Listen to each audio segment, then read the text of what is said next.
Let's go. Okay. It is on. So, Filip Dolewski, my wrestling, and now we are with Mike. Yeah, Mike. Speaking of mics, what is this mic? This is my old mic actually, because I didn't want to spend money for a different mic. So it's kind of, let's say, economic. But we're gonna get a new one. Like, how is it, this one? I mean, I did one interview on at KSW and it was actually decent. Right now, I think it actually was not great, but you know, editing is gonna work out. Okay. Yeah. So I have to ask you first. How was it right there? It was great. It was fantastic. It was my favorite thing, which is performing in front of new audiences that aren't familiar with Speedball Mike Bailey, or for a majority of the audience today, aren't familiar with pro wrestling at all, right? And kind of seeing them slowly learn how to react to professional wrestling. And I know that, like, for a lot of people, if they don't keep up, they kind of have an image of what pro wrestling is based on what they saw on TV when they were children, which I'm guessing it seems like the case in Poland, right? Like, there was bigger promotions on TV, and that's kind of the thing people know.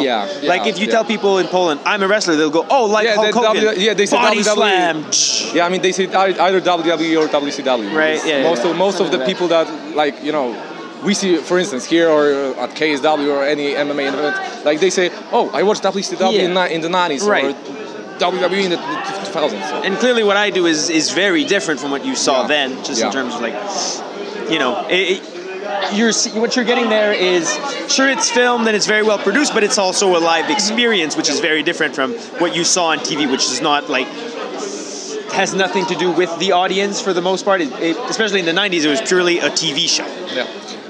Okay, first I have to ask you about Bucky's, because I watched a lot of Ethan Page vlogs, and I'm pretty sure he loves Bucky's. Were you at any point at Bucky's with Ethan Page, and what is your favorite stuff at Bucky's? So I was never at Bucky's with Ethan Page specifically, but we are both Canadian. Yeah. And he and I both had issues getting into America, and Bucky's is like, I don't know, you can say, like, you know, Liberty Bell, Mount Rushmore, the Washington, D.C., whatever, but Bucky's is America. Yeah. It's a gas station, but it's also gigantic, and they sell barbecue, they sell sandwiches, they sell shirts, but they have everything. It's the most American. Yeah, I mean, I guess it's kind of a staple when it comes to, like, going from Canada to Tennessee to the tapings, right? I think so.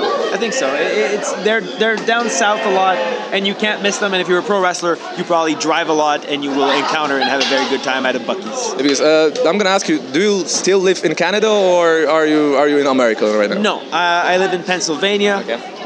Which is where my wife Beta lives, and I moved with them as soon as I got my visa with Impact. Okay, just to make sure, where are you exactly from Canada? Because I know that Ethan is from Hamilton, Ontario, but are you from Ontario or no, you're from Quebec, because I'm from Montreal. Yeah, because your real name is kind of French. Yeah, very. Wait, it's not kind of. I mean, French, it's okay, super can I say your government name? You can try it.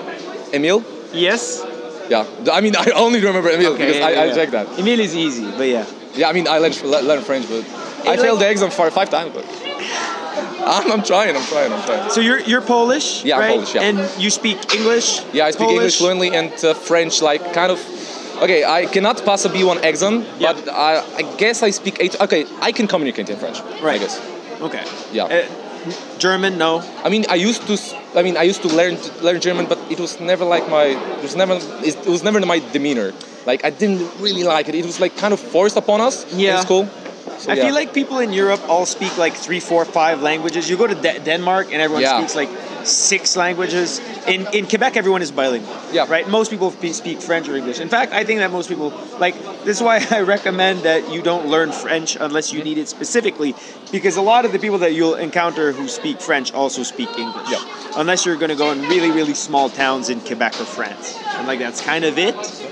But I'm always surprised that Americans aren't more bilingual. Like, no one in America, like, who learned English as a first language bothers to learn a second language, and you hear so much Spanish in America.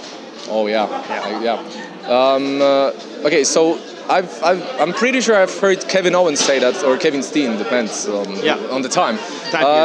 On the time period. He learned French for WWE. English. Was it the same case for you, or did you just learn English just naturally? So was definitely partially from watching WWE, but also video games. I think having to navigate Final Fantasy VII when you only have a very slight grasp of the English language was pretty difficult.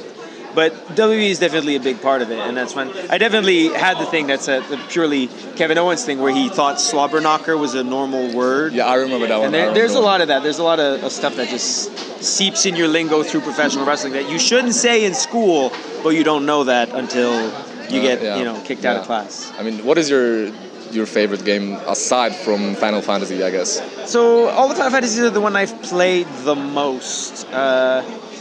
Dang, I don't know. Diablo 2 was a big part of my life for a very long time.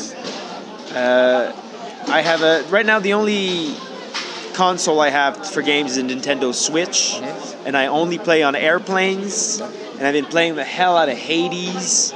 Hades, yeah. I mean, I've heard of it, but it's great. It's my favorite. It's one of those games that I feel like I'll be able to just play over and over and over until infinity and never get tired of it. Are you into mythology by any way? No, because I'm not at all. I mean, Hades. I mean, because I did an interview with a French fighter who lives in Poland right now. His name is Ugadou, and he told me. His name is what? Ugadou. Ugadou? Yeah. Wow. And he told me about some mythology stuff, and like I thought maybe you have a link.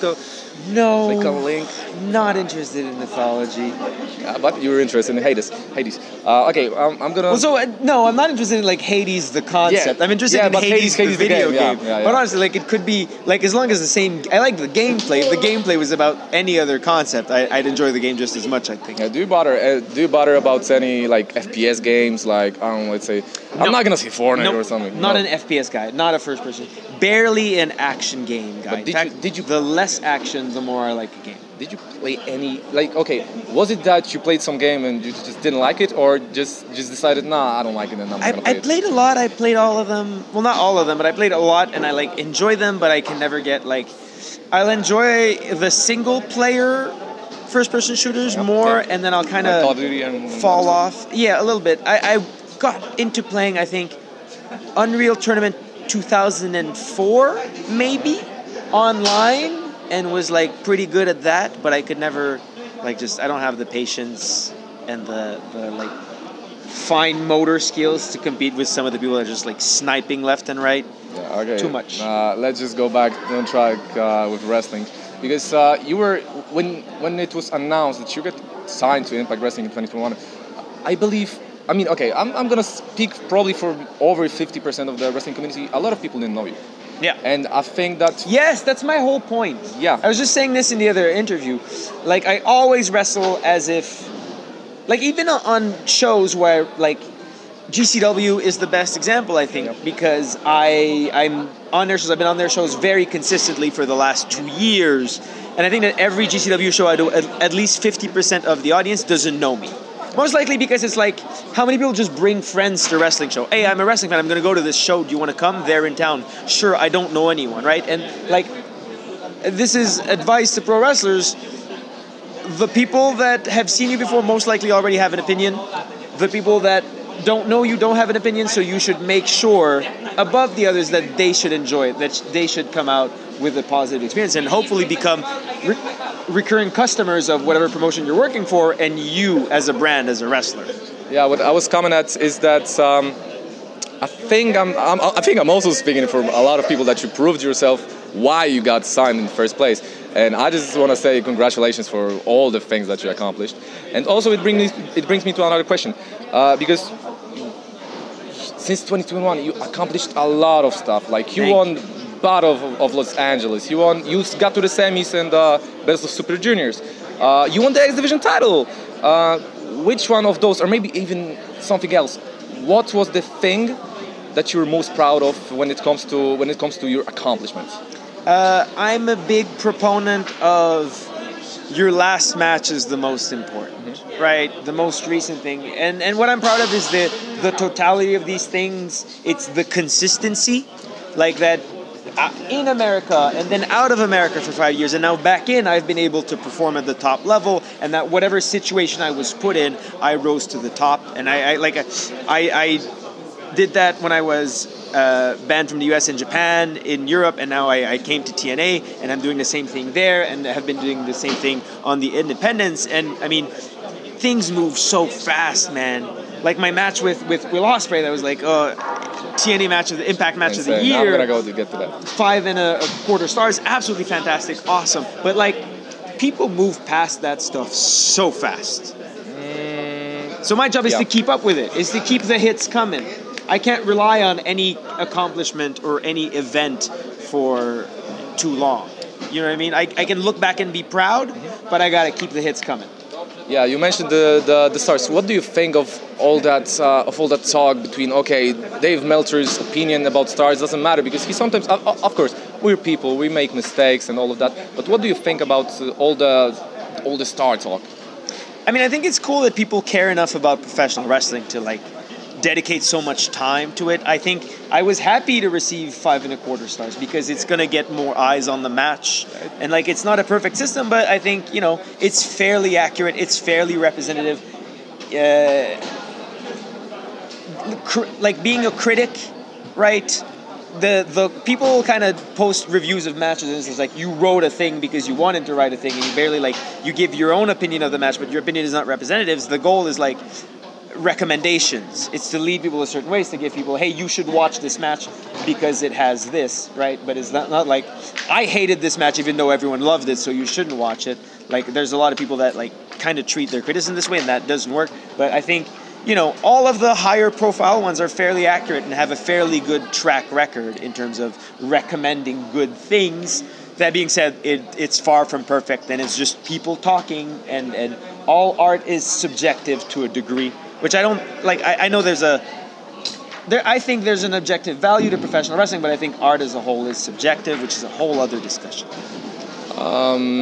We all see your style in ring. It's kind of like martial arty.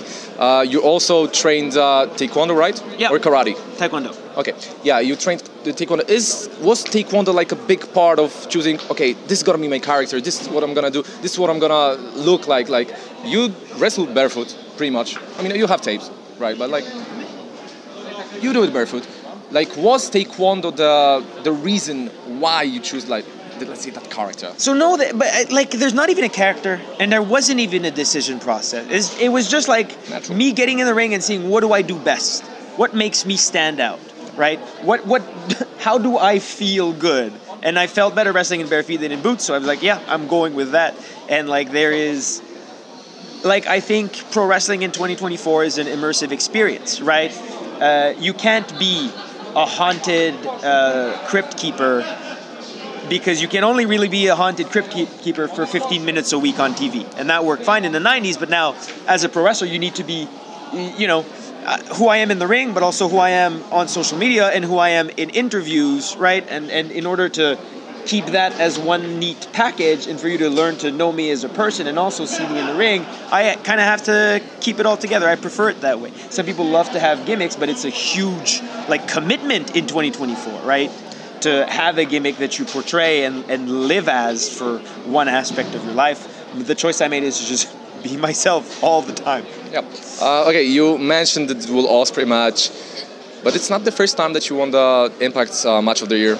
You did it also 2022 with Josh Alexander. Two years in a row, Exhibition Star of the Year and Match of the Year. Yeah, I mean, both matches absolute bangers. Josh Alexander, 60 minutes pretty much. I mean, what I'm coming at is, what was it working with both of them? Like, what are the experiences? Tell us some about just, how is it, okay, maybe not backstage, but like all the work in, you know.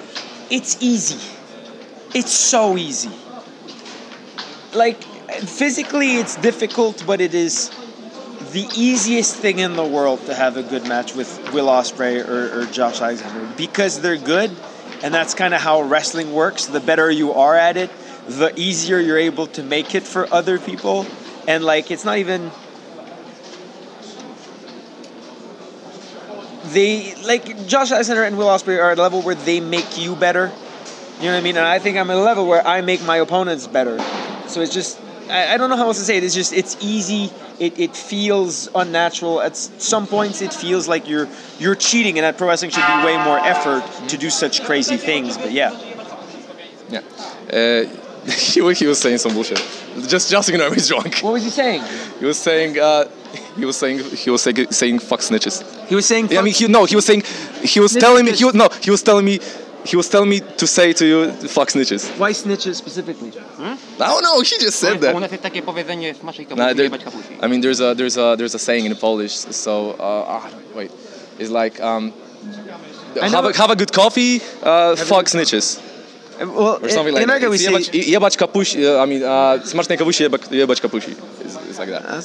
It's not. It rhymes pretty well. We say snitches get stitches. Yeah, I think that's kind of snitches don't get stitches. Don't snitch. Don't snitch. Okay. Okay. I'm gonna ask you right now about your NJPW stuff. Yeah. Because as I mentioned already, you were in the best of Super Juniors. Unfortunately, you fell short in the semis. Mm-hmm. Do you feel like you still have something to prove? And do you can we expect you at NJPW maybe this year at either G1 or either BSOJ? So I mean, I would love to. I don't think G1. I think I'm too small. I don't think I'll be able to make the weight requirements for the G1. But I would love to come back for Best of Super Juniors. If that's in the cards, I will let them announce it. And I'm sorry, but I won't do you the honors of making such a big announcement on your show. But yeah, maybe I would love to. Next time. Okay, one more thing about NJPW. I mean, okay, I have like 2 questions more, maybe. Okay, I guess 3. But the third one is, I know. Okay, so I'm gonna skip that NJPW one. I'm gonna ask you for 3 things that you are most grateful for. So I'm grateful for professional wrestling. I'm grateful that I've had the life I have, where it's only a small part of my work that actually feels like work, and the actual thing I do just feels like fun. Feels like me having fun, and somehow I get paid for it. I'm very grateful for Veda, for my partner in marriage, because they are incredibly talented and incredibly supportive, and I don't think I could do any of this if it wasn't for Veda's support. It's Poland. It's Poland. Everything happens here. Oh man. Okay. One more thing.